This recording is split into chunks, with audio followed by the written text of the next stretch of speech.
तो good morning friends, welcome back to the channel. दोस्तों बहुत बहुत स्वागत है। जैसा कि आप देख ही पा रहे हैं, हम मुंबई एक्सप्रेसवे पे हैं, दिल्ली मुंबई एक्सप्रेसवे जो कि नया बना है। और आज यानी कि दिन 7 अक्टूबर को हमारी ट्रिप स्टार्ट हो रही है टूवर्ड्स उज्जैन। और उज्जैन से फिर हम आगे जाएंगे घृष्णेश्वर जी से शिरडी, शिरडी से हम शनि सिग्नेचर और महाबलेश्वर, फिर महाबलेश्वर से हरदेश्वर बीचेस जाएंगे जो महाराष्ट्र के हैं, फिर मुरुद फोर्ट जाएंगे और वहाँ पे काफ़ी सारी लोकल चीज़ एक्सप्लोर करेंगे। फिर आपका लोनावला होते हुए, भीमा शंकर होते हुए हम वापस आएंगे। तो दोस्तों ये ट्रिप हमने 9 या 10 दिन का प्लान किया है और हम स्टार्ट कर दिया है गाजियाबाद से। हमने स्टार्ट किया है गाजियाबाद से। जो हम चले थे तो करीब 5:10 पे हम घर से निकले, 5:10 सवा 5 बजे। तो करीब 80-90 किलोमीटर, यानी कि मुंबई एक्सप्रेसवे तक गाजियाबाद से 90 किलोमीटर चलने में करीब 1 घंटे 40 मिनट का टाइम लग गया।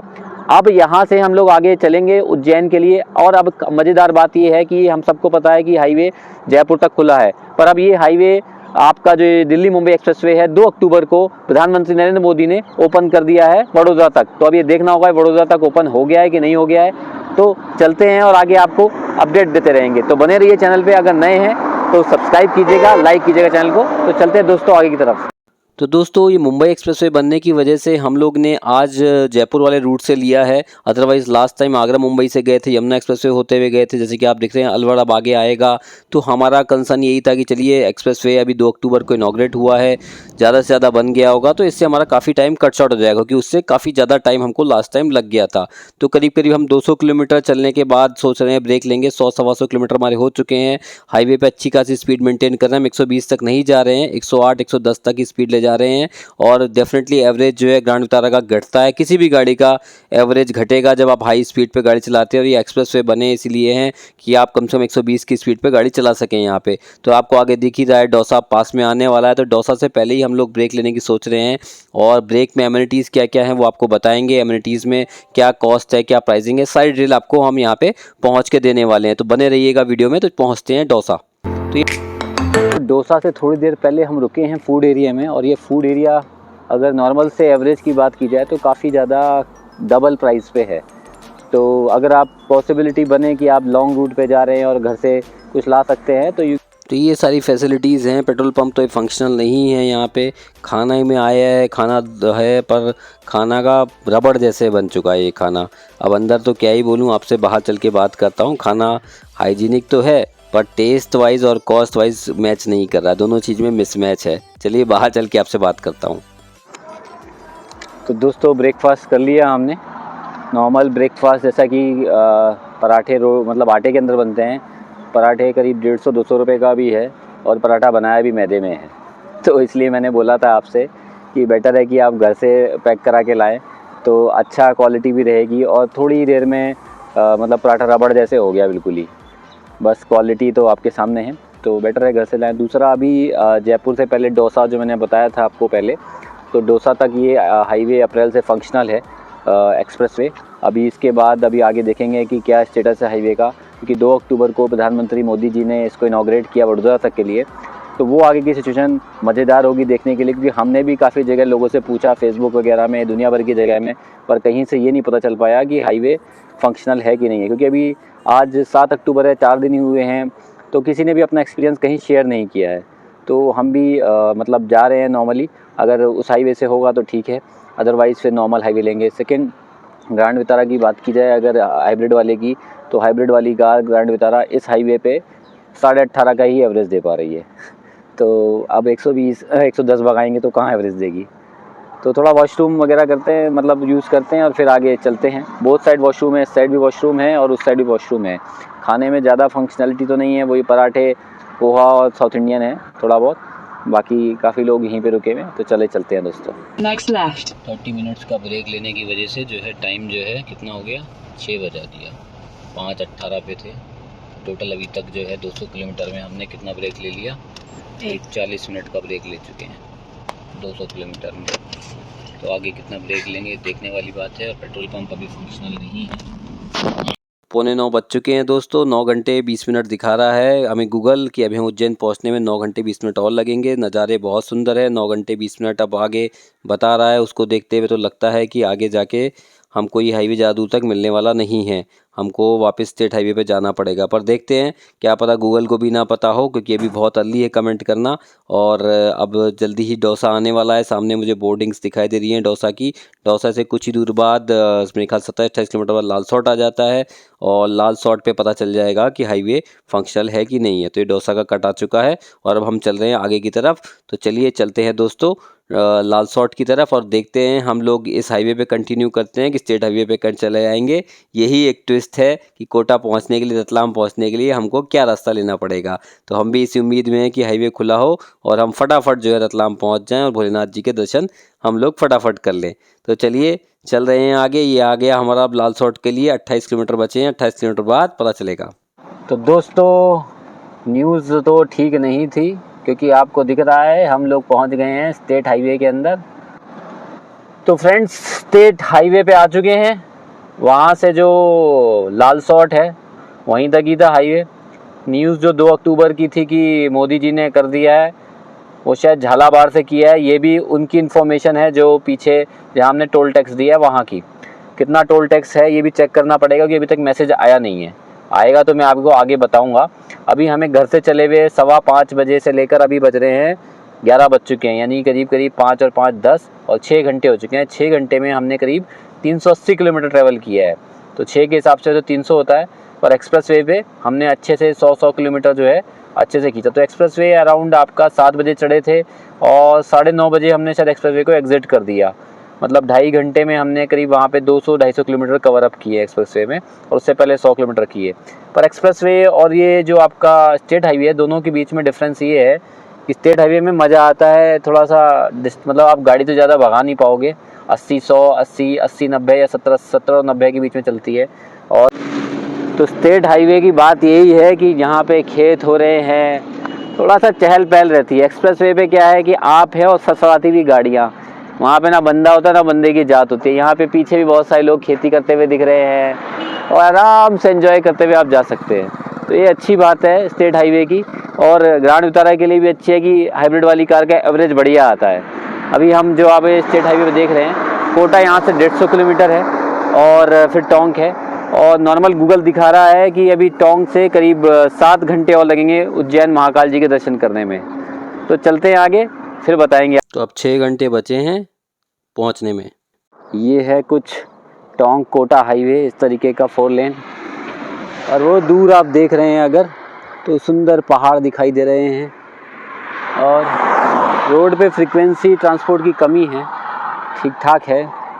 और अच्छे खासी 90 और 100 की स्पीड पे हम गाड़ी की स्पीड मेंटेन कर पा रहे हैं। पेड़ की इंपॉर्टेंस है, इस पेड़ से पता चल रहा है, अदरवाइज़ पूरा धूप ही धूप है। ब्रेक ले रहे हैं, फ्रूट्स वगैरह खाते हैं। 11 बज चुके हैं, 400-450 किलोमीटर चल चुके हैं। थोड़ा सा ब्रेक लेते हैं, फिर चलते हैं आगे। तो पहाड़ सुंदर नज़ारा दिख रहा है दोस्तों। कोटा हम पहुंचने वाले हैं, यहाँ से मात्र 40 किलोमीटर रह गया है। गुफा आपको दिख रही है सामने के सामने, टनल बनी हुई है। यहाँ से झालावाड़ 126 किलोमीटर रह चुका है। टनल के अंदर चल रहे हैं दोस्तों। टनल के पार करते ही आगे से बूंदी के लिए रास्ता कट रहा है और कोटा सामने ही है। कोटा शहर में हम नहीं घुसेंगे, बाहर से बाहर बाईपास बना हुआ है, बाईपास से जाएंगे। बाईपास पे एक इन्होंने बहुत सुंदर हैंगिंग ब्रिज बनाया है। हैंगिंग ब्रिज से होते हुए हम लोग कोटा बाईपास कर जाएंगे पूरा का पूरा। तो ये रास्ता जो पूरा का पूरा बाईपास से जोड़ देगा हमको दोस्तों। एक रास्ता चित्तौड़गढ़ होके भी जाता है, वो थोड़ा लंबा रास्ता है, उस रास्ते को ना फॉलो करें। देखिए कितना ही सुंदर नज़ारा है, चिड़ियों की चहचहाने की आवाज़ और मेस्मराइजिंग, बहुत ही अच्छा लग रहा है दोस्तों अक्टूबर महीने में। और बहुत ही मेस्मराइजिंग व्यूज़ हैं इस रास्ते पे। आगे से झालावाड़ के बाद वन वे हो जाता है। देखिए हैंगिंग ब्रिज आ चुका है, जो कोटा का बाईपास बोलते हैं इसको। और ये बहुत ही अच्छा और सुंदर बनाया है, इससे ईजिली आप कोटा को बाईपास कर सकते हैं। तो यहाँ पे हम करीब करीब चल चुके हैं, 621 किलोमीटर चल चुके हैं और अब हम आगे की तरफ चल रहे हैं। तो ग्रांड वितारा का एवरेज जो हम एक्सप्रेस वे पे 18 के आसपास पहुंच गया था, वो बढ़ के 21-22 पहुंचने वाला है दोस्तों। और ये बहुत ही मेस्मराइजिंग व्यूज़ हैं, दूर तक एकदम खाली है। ऐसा ही आगरा मुंबई एक्सप्रेस वे भी था, पर वहाँ पे पानी नहीं था, यहाँ पे पानी भी दिख रहा है। तो इस झील के हम आगे से पास में गुजरेंगे, हाईवे उसके पास से जाएगा, अभी आगे से आपको दिखाएंगे दोस्तों। और बड़ा दूर तक खाली खाली है, पहाड़ हैं, तो काफ़ी अच्छा लग रहा है रुक के, और काफ़ी अच्छा लगा। तो यही वो झील है जो आपको दिखा रहा था मैं वहाँ से। आपको पास से दिखा रहा हूँ। तो ये झील भी रुकी हुई है, यहाँ पे काफ़ी सारी कमल की खेती हो रखी है। काफ़ी सुंदर नज़ारा है झालावाड़ का भी। तो अब झालावाड़ से हम आगे की तरफ चलेंगे, जो आगे से वन वे हो जाएगा। तो वन वे का नज़ारा कैसा है वो भी आपको दिखाएंगे। वन वे बताया है कि थोड़ा सा गाँव वाँव आते हैं और काफ़ी सारे कैटल्स और थोड़ा सिटी टाइप का नज़ारा है। तो चलिए चलते हैं दोस्तों आगे। दोस्तों सुबह 5:15 पे चले थे और अब करीब 12 घंटे होने वाले हैं और हम 711 किलोमीटर चल चुके हैं और उज्जैन के रास्ता अभी 1 घंटा 43 मिनट और दिखा रहा है और कुछ बाहर के नज़ारे दिखाते हैं। तो ये पास में बड़ी बड़ी विंड मिल लगी हुई हैं दोस्तों और नज़र सुंदर लगे हुए हैं।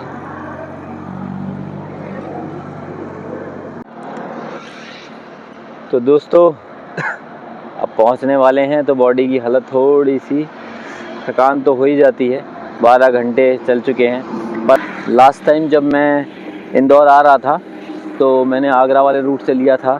तो आगरा वाले रूट में जो है करीब हमको टाइम ज़्यादा लग गया था क्योंकि तब फरवरी का टाइम था और फरवरी में फॉग था और फॉग की वजह से हमें 6 घंटे के एक्स्ट्रा ही लग गए थे क्योंकि हम इंदौर पहुँचे थे रात को 11 बजे।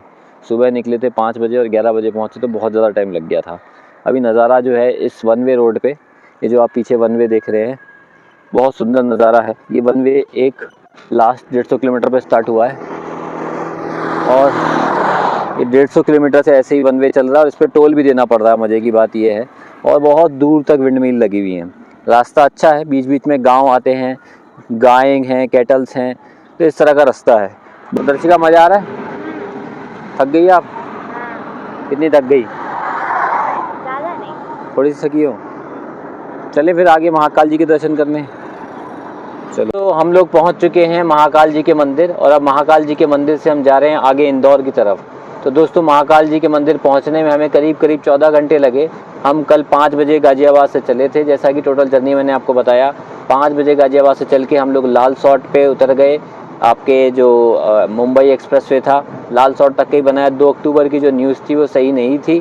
फिर वहाँ से हमने स्टेट हाईवे लिया, वहाँ से खतीमा होते हुए, जो कि खतीमा नाम की जगह है, सही कर दीजिएगा अगर मैं गलत बोल रहा हूँ तो। खतीमा होते हुए फिर हम खतीमा तक वन वे था। फिर खतीमा से आगे जब हम कोटा के लिए बचे, 150-200 किलोमीटर बचे थे, तो 200 किलोमीटर ड्यूअल लेन था। टोंक और कोटा तक बढ़िया से पहुँच गए।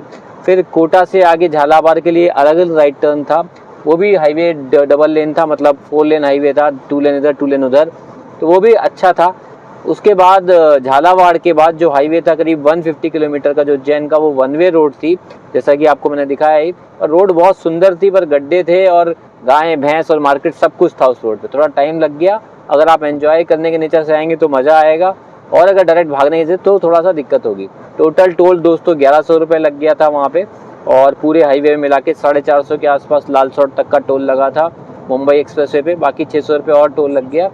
और एवरेज की बात करूँ तो ग्रांड वितारा का एवरेज ओवरऑल 22 तक पहुंच गया। हम एक टैंक में, भाई साहब, एक टैंक में आपके यहाँ तक पहुंच गए इजीली। एक टैंक में हम इंदौर तक आराम से पहुंच जाएंगे इसी एक्सपेक्टेशन के साथ। तो दोस्तों महाकाल जी के दर्शन हमने तत्काल लाइन में करे। बहुत थके हुए थे, वहाँ पे मैंने वीडियो वगैरह रिकॉर्ड नहीं करी। तो 7 से 7:30 जी जो है महाकाल जी की आरती शुरू हो गई थी। आरती के टाइम पे दर्शन रोक देते हैं।